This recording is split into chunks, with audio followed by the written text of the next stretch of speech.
Welcome back, folks, to my WrestleRant video series where I give my in-depth analysis of all the pay-per-views that I watch on the WWE Network. Today I'll be talking about the 2005 installment of Survivor Series. Personally, one of my favorite Survivor Series that I've watched so far on the WWE Network for the show. Kicking it off with the United States Championship match. Technically, the U.S. title was not on the line. It was a best-of-7 series between Booker T and Chris Benoit. Match 1 of the series, kicking it off on the show. The U.S. title was vacated 2 nights prior on SmackDown. So, kicking off the show, Booker T, Benoit, great matchup, got about 50 minutes of in-ring action time. But it was about a matchup that you would expect from the two. Both guys are great workers. Together, they make magic. Now, it made the title mean something, too. It wasn't a best-of-3 series, a best-of-5 series, even. It was a best-of-7 series that I think would go on for the rest of 2005, if I remember correctly. I can't remember exactly, but this was a great way to kick off that series. And with match 1 and the opening matchup of Survivor Series, because it was something that was probably announced at the last minute, maybe on SmackDown or the website or whatever. So it filled that opening slot perfectly. That maybe many people didn't know about it, but all the fans in attendance were into the live, were into the near falls and the suspense down the stretch. So I thought that was really good as well. Booker T emerging victorious with help from Queen Sharmell at ringside. Technically, it wasn't Queen Sharmell yet, but regardless, though, Sharmell would help him pick up the victory in this contest, earning him the advantage in the United States Championship Best-of-7 series. So up next, Women's Championship match. I think the Women's title match is always match 2 on these pay-per-views, from what I've understood, from what I've experienced or seen so far, but I don't know, that's just something I observed. Anyway, it was Trish Stratus defending her Women's Championship against SmackDown's Melina. They did a little angle a couple weeks earlier. They showed the video package, and where Melina kidnapped Trish Stratus and challenged her to a women's title match at Survivor Series. So that's innovative, I guess, better than winning a number 1 contenders match even. I don't really know. But it was something. I guess it was something different. But it was a really good match, so I think Melina was always underrated in the ring, and she worked very well with Trish Stratus here. She had a good showing. The matchup was only about 7 minutes long, nothing too long, but pretty standard for a Divas match on pay-per-view. But they worked well together. Trish Stratus came out victorious, still the WWE Women's Champion. She would be on a number of these shows that I would watch for Survivor Series, because I know that she was on this show. I think this was her final Survivor Series before retiring the following year. She was at the 01 Survivor Series and maybe the 02 too. I think it was 02 because it was her versus Victoria, I think it was. But regardless, nice matchup here. Trish Stratus still the Women's Champion with some help from Mickie James at ringside, further building the seeds, or planting the seeds for their feud going into WrestleMania 22 the following spring. So up next, Triple H and Ric Flair in a last man standing matchup. Intercontinental Championship, which was held by Ric Flair at the time, was not on the line. I really enjoyed the steel cage matchup between these two at Taboo Tuesday. I reviewed it here on the channel. Go back and check it out. Cheap plug. I thought this matchup was even better.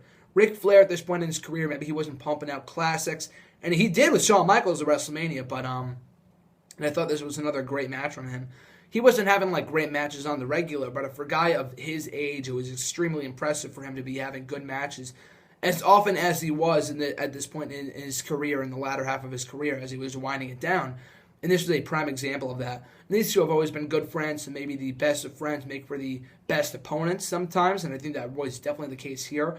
A lot of hard-hitting action. They told a great story. Ric Flair, nothing would put this guy down. He went through 3 pedigrees, and he still got up. It would take a sledgehammer shot from Triple H to put Ric Flair down for the count and to pick up the victory.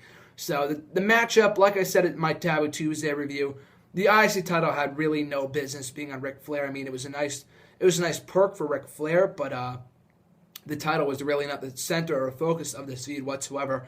So I don't want to say it was diminished because it was involved in some high-profile matches, but it wasn't on the line here. It was on the line in their last pay-per-view match, but even in that match, they said on commentary that it wasn't about that title whatsoever. They didn't give a shit about the Intercontinental Championship. They just gave a shit about beating the shit out of each other, and they definitely did that on this show. So awesome matchup between Triple H and Ric Flair, a classic in my eyes. In terms not only from an in-ring action, because it wasn't like a Shawn Michaels versus Bret Hart from WrestleMania 13 or 12, I'm sorry. It was a very hard-hitting contest with a stellar story being told. So 2 thumbs up there for Triple H and Ric Flair. Up next for the WWE Championship, John Cena defending against Kurt Angle. So with Daivari, the manager of Kurt Angle at the time, serving as the special guest referee. So these two had a feud going on over the WWE title in the fall of 2005, and they were obviously capable of having better matches. I mean, I know they're Unforgiven, and the Taboo Tuesday match with Michaels also involved the triple threat match. I thought was great. Could have used more time, but I thought that was great too. This matchup, it was a very good wrestling matchup, but there was way too much interference from all these different referees and all this other shit. So that kind of got distracting after a while, but it played in nicely into the stipulation with Daivari being the special guest referee and John Cena beating him up, but Kurt Angle saying, don't disqualify him, I need to win the title. So that was interesting. But they did work a pretty well-wrestled matchup for the most part. Interference aside, John Cena would come out victorious, still the WWE champion. So Angle doing what he has always done best and putting over John Cena in a big way. So this was a pretty good feud in the fall of 2005. Although the match was not as stellar as they would have hoped, I thought the interference made it suspenseful and kind of put the title at stake, like you didn't know if Cena would be screwed out of that championship on this show. So funny stuff there, or not funny stuff, good stuff there. A funny thing, though, that I watched on the show that I forgot to mention before was a backstage segment with Booker T, Vince, and John Cena, with Vince calling John Cena the N-word. During the course of their backstage segment, John Cena is standing there looking shocked, as well as Booker T saying, tell me he did not just say that. It was hilarious. I think that was after the match one of the best of 7 series for the U.S. title. I think it was right after the opener. So that was really, really funny. But anyway, though, Cena and Angle having a very solid matchup. Cena, like I said before, still your WWE champion. Up next, we had Teddy Long versus Eric Bischoff, and this was around the time when the brand feud was at its peak, in that SmackDown would invade Raw, Raw would invade SmackDown. So the brands were at war with each other. And the match was only 5 minutes long and had, it was typical bullshit. I mean, Eric Bischoff and especially Teddy Long are not wrestlers. There was some entertaining stuff with Teddy Long, like dancing around the ring and stuff like that. But for the most part, there's only so much you can expect from a match involving two non-wrestlers for two on-air authority figures, neither of them having any prior wrestling experience. But Teddy Long would pick up the victory for Team SmackDown after the Boogeyman from SmackDown interfered. So that was interesting. The commentators put it over like they had never seen anything like it. Maybe the guys from Raw didn't, but I know the SmackDown guys that went back and checked it out on Wiki, that the Boogeyman had actually debuted on SmackDown maybe a month and a half before this, and had been making regular appearances on SmackDown. So I thought this may have been his debut. I'm kind of ranking up there with The Undertaker, The Shield, The Rock, Kurt Angle, guys that have made their debut at Survivor Series.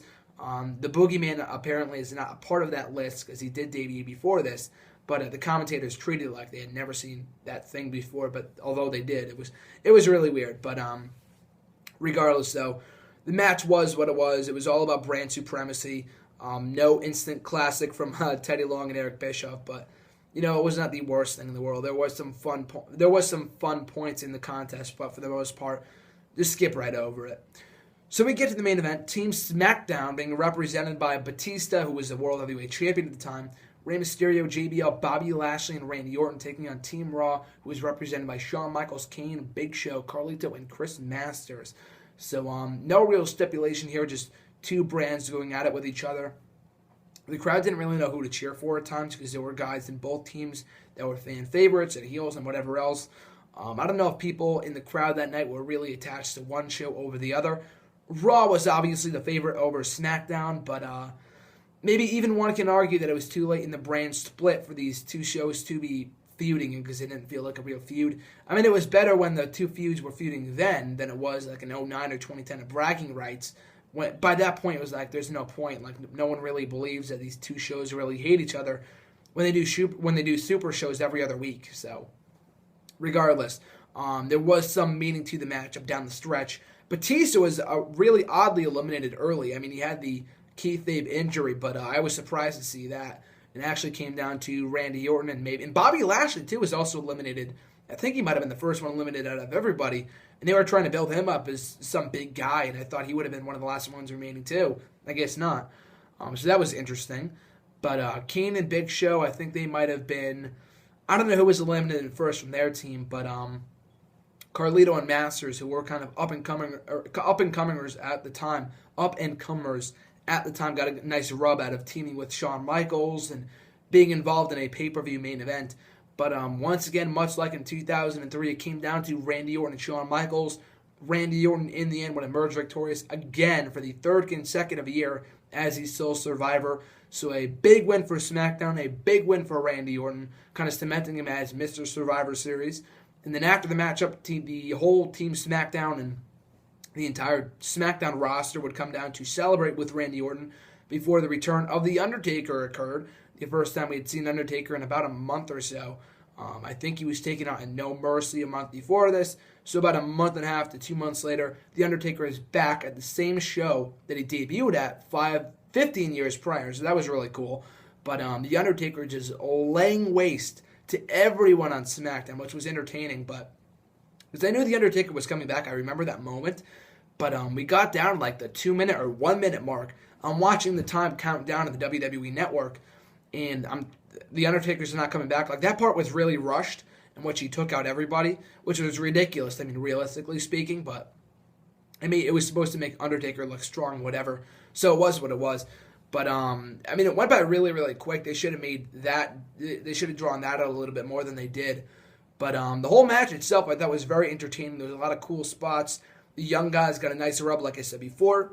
Carlito, Chris Masters, Bobby Lashley, kind of even Rey Mysterio at points. So I thought this was a very entertaining matchup. Good way to close off the show. SmackDown getting the upper hand. And I was thinking about this before, but SmackDown won here. They would win the bragging rights matchup at bragging rights both in 2009 and 2010. So WWE, I think, tried their hardest to make people think that SmackDown was the A show, even though they never really were.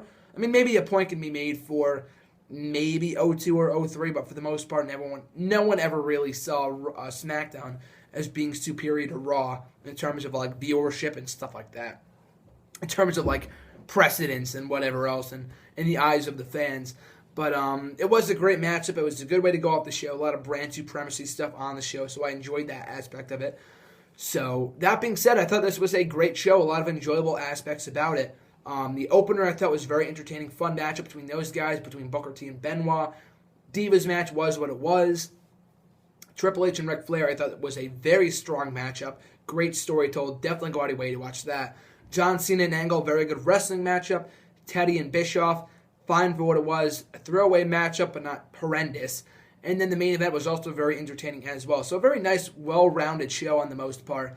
Really enjoyed watching this show. And all the pay-per-views I noticed, 01, 02, 03, and 05, all the Survivor Series in the early part of the 2000s were all very entertaining. So I thought this was a great show with a lot of great matches and great action. So definitely go out of your way to watch this on the WWE Network before Survivor Series tonight as I film this. So with that being said, folks, thanks for watching. Make sure to like, comment, and subscribe. My next video will be a review of the 2008 installment of Survivor Series. So make sure to check back at that point in time. Enjoy the show, and I'm Graham Jason Matthews, and I'll catch you guys next week.